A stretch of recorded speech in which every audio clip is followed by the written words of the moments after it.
সকালবেলা ঘুম থেকে উঠে বসনিয়ান পরোটা আর চিকেন চাপ বানিয়ে নিয়েছিলাম সবার জন্য। তো আমি সকালবেলা উঠে এইসব নাস্তা খেতে তেমন একটা পছন্দ করি না। তো আমি একটু টেস্ট করে দেখছিলাম মজা হয়েছে কিনা। মাশাআল্লাহ অনেক মজা হয়েছিল। বাকি সবাই খেয়ে ফেলছিল। তো আমি যেহেতু নাস্তা খাই নাই, তাই অনেক বেশি ক্ষুধা লাগছিল, তো তাই একটা ডিম ভাজি করে খেয়ে নিয়েছি। এখন আমরা চলে আসছি আতঙ্কের শহরে। আসলে এই শহরটাকে কেন আতঙ্ক বলে আমি নিজেও জানি না। আর এই শহরের নাম হচ্ছে ব্রাহ্মণবাড়িয়া। এখন যেহেতু দুপুর হয়ে গেছে, আমরা হোটেলে খাইতে আসছি, তো খাবারগুলো দেখে মনে হচ্ছে যে অনেক বেশি লোভনীয় লাগতেছিল, তাই না? আসলে খেতে কিন্তু তেমন একটা মজা লাগে নাই। আমাদের ধারণা ছিল না যে খাবারগুলা এত বাজে লাগবে। আমরা একটা রিক্সা নিয়ে নিয়েছিলাম, উনি হচ্ছে ব্রাহ্মণবাড়িয়ার সবকিছু চিনে। তো উনাকে বলছে যে আপনি নিয়ে যান, যতটুকু আপনি চিনেন ঠিক ততটুকু আমাদেরকে নিয়ে যাবেন।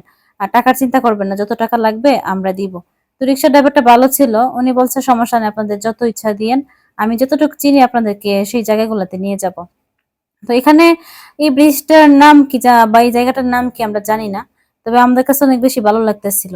আকাশে অনেক বেশি রৌদ্র ছিল, কিন্তু দুপাশে পানির যে শীতল একটা ঠান্ডা বাতাস লাগতেছিল, এর জন্য গরমটা তেমন একটা বোঝা যাচ্ছিল না। তো আমরা যেহেতু দুপুরবেলা গিয়েছিলাম, দুপুরবেলা কিন্তু মানুষ তেমন একটা থাকে না, থাকে কিন্তু কম। আর যখন বিকাল হয়েছিল, সন্ধ্যা হয়েছিল, একদম রাত্র অব্দি দেখলাম যে অনেক মানুষ ছিল এখানে। তো উনি একটা জায়গায় নিয়ে যাচ্ছে, আমি আসলে এখানে কখনো যাই নাই, আজকে প্রথমবার গিয়েছি। আমার কাছে তো সত্যি অনেক বেশি ভালো লাগতেছে। আর যারা এখানে থাকেন তারা তো মনে হয় সবসময় এই জায়গা দেখে অভ্যস্ত হয়ে গেছেন, তাই না? কিন্তু আমরা প্রথম আসছি, তো তাই আমাদের কাছে ভালো লাগতেছিল। আসলে ঘোরাফেরা করতে কার না ভালো লাগে, তাই না? কিন্তু আমি একটু অলস টাইপের, মানে অলস বলতে বাসার সব কাজ সারাদিন যদি কেউ আমাকে করতে বলে আমি করতে রাজি আছি। কেউ যখন বলবে যে চলো ঘুরতে যাই, তখন আমার ভিতরে ক্লান্তি চলে আসে, অলসতা কাজ করে। তো অনেক কষ্ট করে নিজের ক্লান্তি দূর করে, অলসতা দূর করে আজকে আসলাম ঘোরাফেরা করার জন্য। তো আসলে আপনাদের কাছে কেমন লাগতেছে এই জায়গাটা জানি না। আমার কাছে কিন্তু সত্যি অনেক বেশি ভালো লাগতেছিল। তো রিক্সা ড্রাইভারটা বলছিল যে সামনে নাকি একটা জায়গা আছে, এটা নাকি অনেক ভাইরাল একটা জায়গা। উনি আমাদেরকে এখানে নিয়ে আসছে, তো আমরা ভাবছিলাম যে এখানে কিছুক্ষণ বসবো, ভালো করে একটু ভিডিও করব। কিন্তু এখানে এতগুলা পুরুষ মানুষ ছিল, তো এতগুলা পুরুষ মানুষের সামনে বসে থাকা বা ভিডিও করা আমাদের কাছে সেফ মনে হচ্ছিল না। যেহেতু প্রথমবার এই জায়গাতে আমরা গিয়েছি, এখন জায়গাটা কতটুকু ভালো বা খারাপ আমাদের ধারণা নাই, তো তাই চলে আসছি।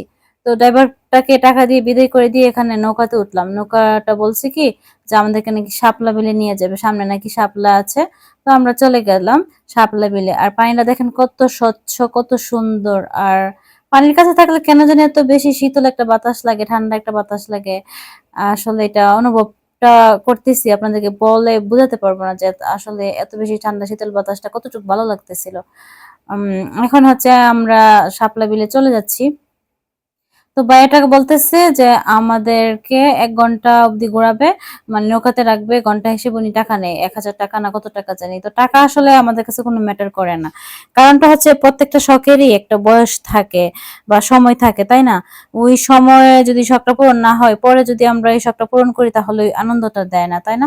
তো এখন হচ্ছে গিয়ে সবাই শখ করতেছিল ঘোরাফেরা করবে, তো সবার আনন্দের মাঝে কিন্তু আমরা আনন্দটা ভাগাভাগি করে নিয়েছি, ভালো লাগছে।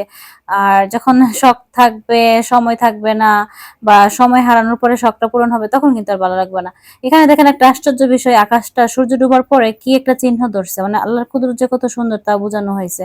তো আমরা যেহেতু সারাদিন ঘোরাফেরা করছি, বাসায় এসে আর কোনো কিছু রান্না করি নাই, বিরিয়ানি কিনে নিয়ে আসছিলাম, তো বিরিয়ানিটা খেয়ে ফেলছি। বিরিয়ানিটা খেতে অনেক বেশি ভালো লাগছে আমাদের কাছে। ভিডিওতে যদি কোনো ভুল ত্রুটি থাকে তাহলে ক্ষমা সুন্দর দৃষ্টিতে দেখে নিবেন।